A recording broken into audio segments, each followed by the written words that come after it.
में भी ये विषय आ चुका है, आपके माध्यम से आ चुका है। हो चुका है मैडम, मिलाइए। पढ़िए मैडम, पढ़िए। माननीय सदस्यों से मैं आग्रह कर रही हूं कि जिन सदस्यों का लिस्ट में नाम था लेकिन समय की कमी के रहते नहीं लिया गया, उनको इस हफ्ते मौका देने की कोशिश की जाएगी। बजट पर सामान्य चर्चा, श्रीमती डिम्पल यादव जी। माननीय सदस्य श्रीमती डिम्पल यादव जी। माननीय सदस्य प्लीज, हमारी सम्मानित माननीय सदस्य बोल रही हैं। माननीय सदस्य डिम्पल यादव जी।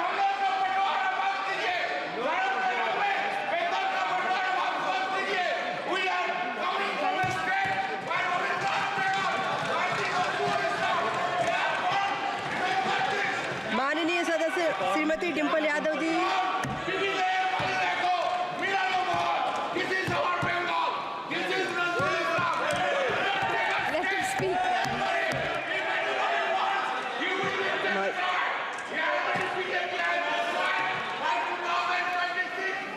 माननीय सदस्य डिम्पल यादव जी।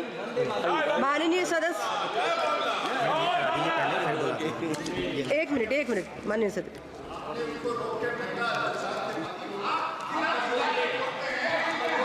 नियम 377 के अधीन मामलों को सभा पटल पर रखने हेतु माननीय सदस्यगण, नियम 377 के अधीन मामलों को सभा पटल पर रखा जाएगा।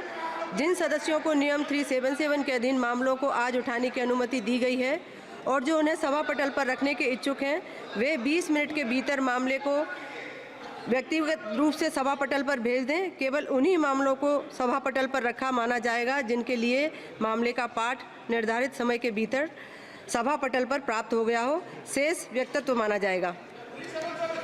माननीय डिम्पल यादव जी। सभापति महोदय, आपने मुझे बजट में बोलने का मौका दिया, मैं आपको धन्यवाद देना चाहती हूँ। हमारा देश किसान प्रधान और कृषि प्रधान देश है।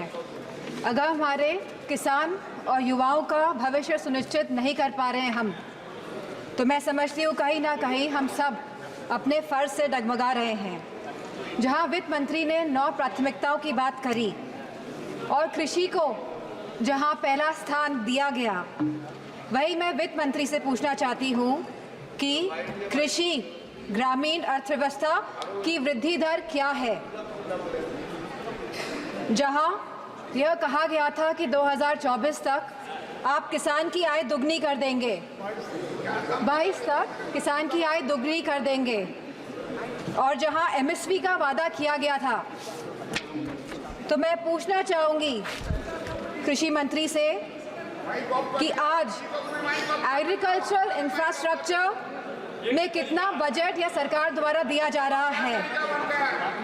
यूपी को इस बजट के तहत क्या मिला है। क्या एक भी मंडी पिछले 10 सालों में उत्तर प्रदेश में बनी है। और अगर किसान की ज़रूरतमंद जैसी चीज़ों पर क्या यह सरकार ने कोई भी जीएसटी माफ़ करी है, या खाद में सब्सिडी देने में यह सरकार कायम रह पाई है।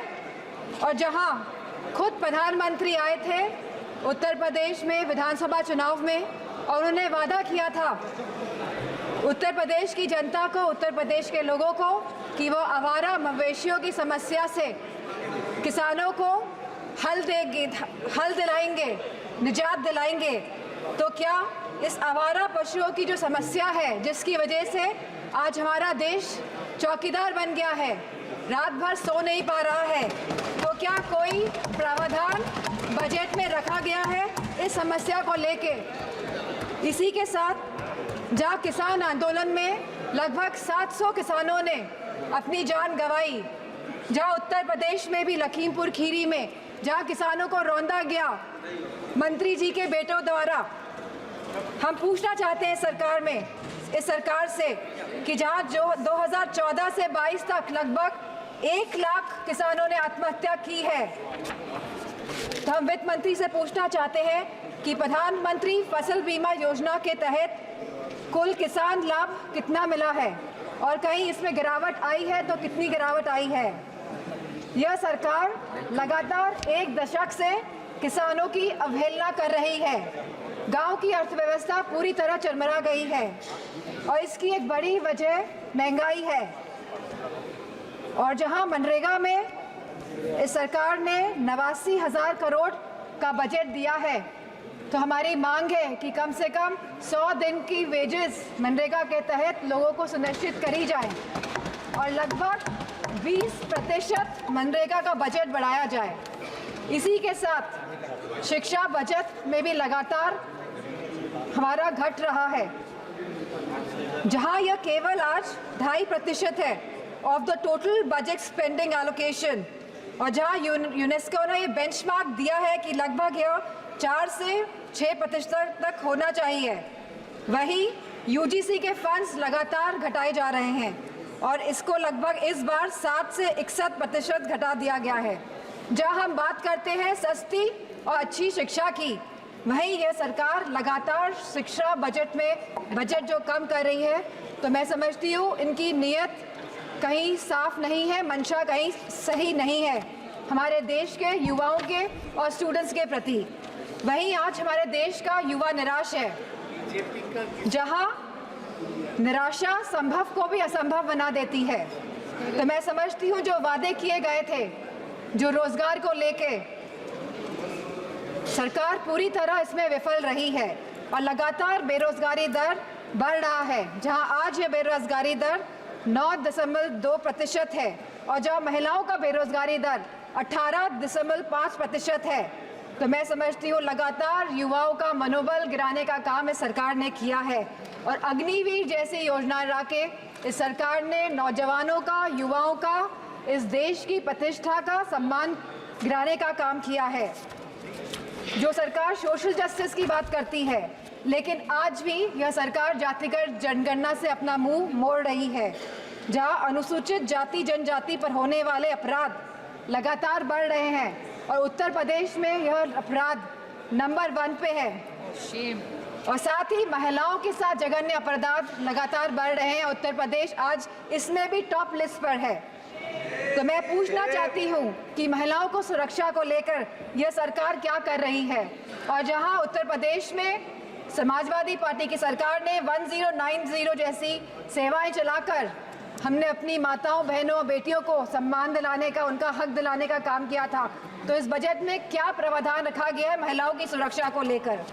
वहीं आज अगर स्वास्थ्य की बात करें तो लगभग 1.9% ऑफ जीडीपी आज का खर्चा ये बजट दे रही है स्वास्थ्य के लिए। स्पीकर महोदय, there is no focus agenda for the healthcare of the country. Irrespective of the fact we are speaking about India being the 1st largest economy and moving towards the 3rd largest economy. And if we see the fast growing population of the country, so 1.9% of the budget is very less for the health services of the country.